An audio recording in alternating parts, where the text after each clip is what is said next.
Hello, I'm John Shepherd and this is a follow-up video to the one I produced a week or so ago on weight training to improve athletic performance. I got a number of comments and questions on that video and I'm going to attempt to clear some of those up and explain some other factors that are crucial when it comes to developing a weight training program that will work for athletes. In this video, I'm going to try to cover how you can construct a weight training program that will benefit your athletic event performance in overview.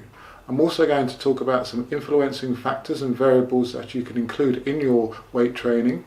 For example, eccentric loading and power combination, contrast stroke complex training. And we're also going to look at how you can train through the competitive seasons, the indoor and outdoor seasons, utilizing weights and deloading, etc.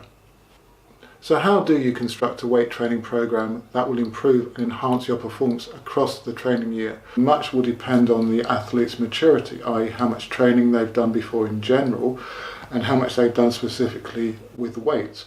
So for expediency, I'm going to focus on a training mature athlete who's around about 20, 21 and has a couple of years of weight training behind them. You'd not want to give the same type of training to a training immature athlete who's not lifted before. So as a coach, you need to understand the athlete's position and what they specifically need and the direction that you want to take them in. In my previous video on this subject, I talked about the types of exercises that you need to perform to get the most out of your athletic performance in the gym. Key to this was targeting the biggest bundles of fast twitch fibre and the motor units that control them, and to do this you need to recruit neural energy and you need to be in the zone and really focused and have that intent to lift the weight. No matter what exercises you do in the gym to improve your athletic performance, be they squats, cleans, etc., their speed of performance and the load that you overcome will not in any way match the requirements of your actual athletic event. So the ground contact time in the sprints, on the board in the long jump, and the amount of weight, force that you have to overcome in those milliseconds will be far greater in an athletic event as opposed to what you're doing in the weights room. Therefore, it's important to see weight training as a means to an end, as a means to enable your body to recruit greater amounts of fast twitch fibre, and then you need to be able to express that in your actual event performance.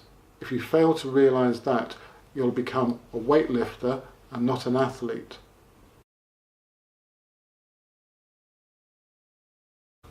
So how do I plan my weight training schedules for the jumpers and sprinters in my group? Well, very quickly, once the season starts, or the training season that is, we'll go into the gym for a 2 to 3 week period and focus on lifts in the 6 to 8 rep range, around 70 to 80% of one repetition maximum over 3 to 4 sets.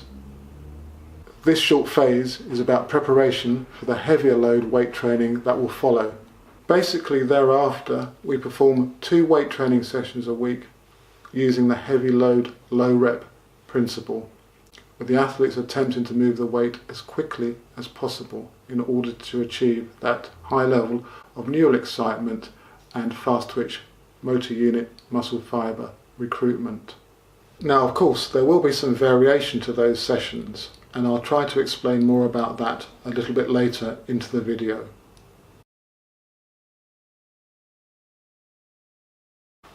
So how do you train using weights through the competitive season? Now this again is very difficult to get across in a short space of time. Basically you need to understand that at this point in time, i.e. when you're competing, you need to be channeling all your mental and physical efforts into your competitive outlets, and therefore you don't want to tire yourself, and in particular your central nervous system, through extraneous activities such as weight training. Your training week needs to gear up towards competitions, or your training phase needs to gear up towards important competitions, and you need to have weeks where you deload. One very vital consideration is the fact that it's a lot easier to maintain the strength and power you've gained in the weights room than develop it. This means that you can get away with reduced volume but not intensity. By this I mean that you can cut down on the number of exercises and the sets that you do in your training sessions, but you should always include one of those power, targeting, fast twitch muscle fibre, stimulating weights exercises. You may only need to do 3 sets of 2 to 3 repetitions at 90% of 1 repetition maximum. It's all about maintaining during the competitive phase rather than trying to gain. Generally speaking, I'd recommend the athletes in my group perform their 1 weight training session a week on the Monday, Tuesday or Wednesday before a Saturday competition.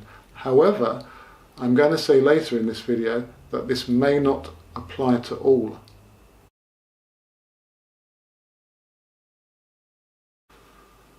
So what are the variables, those other factors that go into constructing an athletic enhancing weight training program? Again, as I tend to keep saying, it's difficult to get it all over in a short video. But we have to address the potentiating effects of weight training. So what do I mean by potentiation? Well, basically, if you perform a heavy load weight training exercise and then follow that up, for example, with a plyometric one, in all likelihood, you'll perform the plyometric exercise better. The research that I've looked into indicates that pre-squatting, for example, before a sprint, can enhance performance as well. So, this is why certain athletes will perform weight training exercises very close to their competitions, maybe the day before, and I know of some who will actually do them in the morning before an afternoon competition. Obviously, you need to find out if this works for you, i.e. the stimulation provided by the weight training exercise could actually boost the performance of your fast twitch muscle fibres later on in the day or on the subsequent day. It is worth experimenting with this in training to see if you do get that effect and if it benefits you.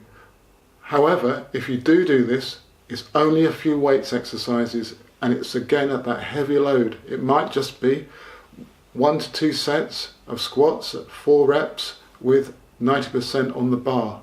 You don't obviously want to drain yourself before a competition. You want to stimulate yourself so that you're ready to perform at your best. Another very important variable or influencing factor is the natural strength and power qualities of the athlete that you're coaching. I've had athletes come to me at 16, 17 that are capable of 3 metre plus standing long jumps. They therefore have a lot of concentric power and fast twitch motor unit power ability or recruitment ability early on. So you have to ask yourself whether doing specific weight training will further enhance their abilities or not. You could actually go down a blind alley trying to develop weight training strength in order to enhance athletic performance for that athlete, and it's basically a waste of time because their power, their natural power and motor unit recruitment levels are far superior to their athletic training maturity age. Now that's not to say that I wouldn't get that particular athlete doing weights. However, I would use those much more peripherally as ways to create greater robustness and strength in order to shore up their body to protect them from injury. The key factors really with a young developing athlete are, for the long jump and triple jump and sprints, developing optimum technique and speed. Weight training to me is further into the background. If you cannot jump properly, technically if you cannot take off and apply force optimally, then you're never going to realise your ability. So as a coach, I'm very keen to stress the importance of technical ability above all else. Another crucial aspect to maximising your weight training is adaptation. That's adaptation to the training stimulus. Now you probably do know, but I'm going to say this because some of my athletes I've coached didn't realise this. They thought that when you go into the weights room, that's when the improvements in performance come. Well, they don't. They come subsequently when your body is recovering and resting and the physiological system and the neural system adapt. Therefore, to maximize this adaptation from your weight training, you need to have rest and recovery scheduled into your training schedule. If you don't, then you run the risk of not adapting as optimally as you would, and also potentially having some negative performances or effects on your performance as you become overtrained. As usual, thanks for listening, and I hope you've taken something from what I've had to say about weight training for athletic development. If you like the channel, please give it a thumbs up and do subscribe. And if you've got any comments or questions that you'd like covered, do use the comment section below the video to send these in, or contact me via my email, which you'll find in the YouTube banner. Thank you very much, good luck with your training, and I'll see you next time.